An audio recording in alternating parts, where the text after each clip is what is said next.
But Trump is saying you got 2 weeks, and after that 2 weeks, we expect that there will be a deal. And if there isn't a deal, then we're going to pick up where we left off and resume hostilities. And this was the deal that was announced at about 5:30. And so the civilization killing strike was averted at basically the last minute. It seems that we were on the move and we simply called back the bombers because this agreement happened. But as far as the details are concerned, we're not really sure exactly what they are. What Trump announced is that for 2 weeks, we are not attacking Iran as long as they open up the strait. Now, he has said since on Truth Social that we are effectively ceding control over the strait to Iran. So don't make a mistake here. They are opening up the strait. They are retaining control over the strait. So we are not going back to the status quo from before the war. What Trump and Iran are saying is that as long as the United States does not bomb Iran, Iran will not bomb shipping in the strait, and they will facilitate the safe transit of tankers and cargo ships through the strait without being attacked. However, this is being done under the jurisdiction and supervision of the IRGC and its Navy, and they are charging a toll. So they are opening up the strait, but they still control the shipping. And to that end, they're charging money. Oh, boy. So we're not going back to what we already had before.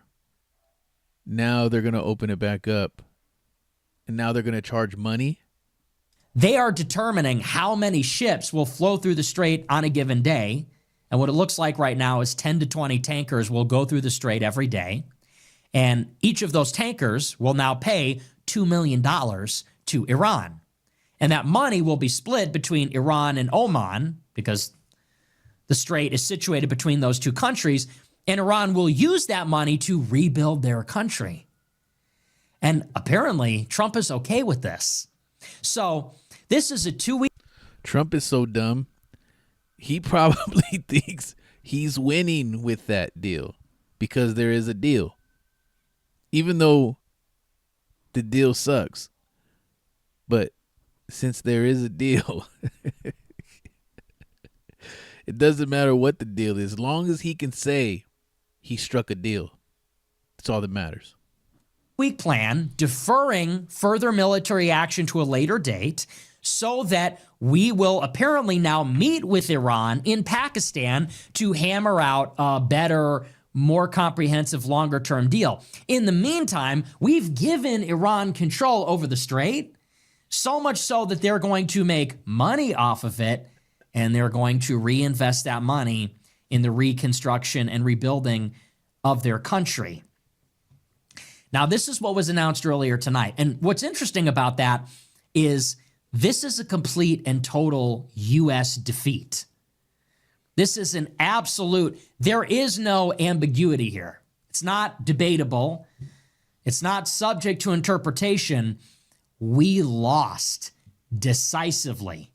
It's like I said, when we got into this conflict, we had about 5 military objectives here. And these were the things we were demanding from Iran. We were seeking an end to their nuclear program, forfeiture of their highly enriched uranium stockpile, restrictions on their ballistic missiles, restrictions on their support for regional proxies, and regime change. Of course, once the war started, Iran seized control of the strait, and so the 6th objective became to wrest control over the strait, or at least open it for shipping. We did not achieve any of those things. Any of those things. There is no regime change. We did not suppress or destroy their capability to build and launch drones and missiles. So they maintain that conventional strategic capability. But there was a deal. Don't forget that part, Nick. There was a deal. And as long as Trump can say that he struck a deal, doesn't even matter what the deal is, even if before was better. We did not seize or in any way restrict their ability to enrich uranium. We didn't take their stockpile of enriched uranium. We didn't restrict their ability to further enrich or make more enriched uranium. We did not meaningfully degrade or destroy the Iranian Revolutionary Guard, and the regime remains intact. The only thing that you can say that we achieved from the war is that we dealt a pretty significant blow to their Navy. Arguably, we damaged a significant percentage of their missile launch platforms, and probably their stockpile of missiles is less than 50% of what it was before the war. Yeah, but now if they're getting $200 million, they can rebuild that pretty fast. So actually, it's a win. But it was not destroyed. It was not annihilated. And neither was their Navy. They still maintain a pretty substantial Navy, which consists in fast and maneuverable speedboats. They still maintain about 50 tiny submarines, which they use to close the Strait of Hormuz. They still maintain their mine-laying vessels. So the IRGC still has a very small and nimble and mobile Navy, which, again, they use to close the strait. It's just those bigger ships which were destroyed. That's about all that you can say. So we did not achieve any of the objectives that we set out to accomplish. And not only did we not achieve a single objective, but we're actually worse off than we were before.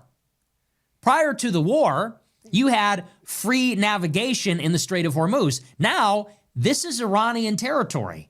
Iran has claimed this waterway. They have taken it. They have seized it. And now they're using it to enrich themselves. Now, this is Iranian territory, and they're charging a toll. So the status quo actually empowers Iran more. We set out to take things away, and after these 39 days of war, Iran has more than they had before in terms of capability. In terms of quantity, yes, they've lost some of their command, control, and communications. And yes, they've lost a lot of equipment, and we dealt a very significant blow to their military and conventional forces. In terms of quantity, their armed forces are degraded, but in terms of capability, nothing has fundamentally changed. They still have their drone and missile-producing cities buried underground, totally operational, and they will be making drones and missiles for the next 2 weeks. And they still have a stockpile of drones and missiles, and they still have launch platforms hidden and dispersed throughout the country. And they still have the IRGC in power with a decentralized chain of command. It's all still there. And now they have the strait. And it is formal, official, and conceded and recognized by the United States. So this is why, to me, it's sort of a strange agreement, because I said last night on the show that a ground operation was likely at some point in time, only because I don't see an off-ramp which seems satisfying to the United States and the conditions it laid out. I don't see how there's an off-ramp, how there's an agreement that Iran will accept that will satisfy any of the conditions. There is no agreement now, because once you got that, you can't start taking away stuff. So now it's over. It's done. Now we just have to get whatever we can get now, and that's it. And that's pretty much nothing. So let's go. Victory conditions or otherwise of Trump in the United States, it seems that the only off-ramp is a complete and total humiliation. And there's no face saving, and there's no bluffing, there's no finessing. It's just a total defeat. And that's what this is. This is Trump waving the white flag. And it seems that we talked about this for the past couple of weeks. We said that the strategy was escalating to de-escalate.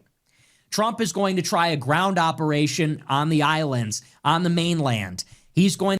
Everybody should know, though, Trump ain't got no fucking strategy. To try to notch a victory, boost morale, so he can credibly claim, or in reality in some way, that we ended the war on our terms. If we get a victory, we can say, hey, look, we won and now we're out. And maybe if we get some kind of significant victory, maybe we don't have to accept all of Iran's terms. We can get something to show for it so that there's some credibility when we say we ended it on our terms. I thought that was the off-ramp. But this off-ramp seems to be we're bluffing and saying that the escalating to de-escalate is that we're not going to nuke you. What's this victory that allows us a face-saving retreat, a surrender with dignity? It's that we are not going to nuke you. Instead of taking the islands, taking their energy hostage, instead of securing the highly enriched uranium with some ground operation, instead of actually getting any kind of real tactical victory, we're simply saying, well, we could have destroyed you, we're sparing you, and so that's how we're ending this on our terms. So we don't have to destroy your country. That's how we won. We accepted all your terms, we gave you the strait, and we didn't destroy you. We won. Basically, we got nothing. And in fact, we lost. And now they control the strait, so they're making money. Wow. Oh, boy. Anyways, let me know what you think in the comments. Like, follow, subscribe. I'm out of here. Peace.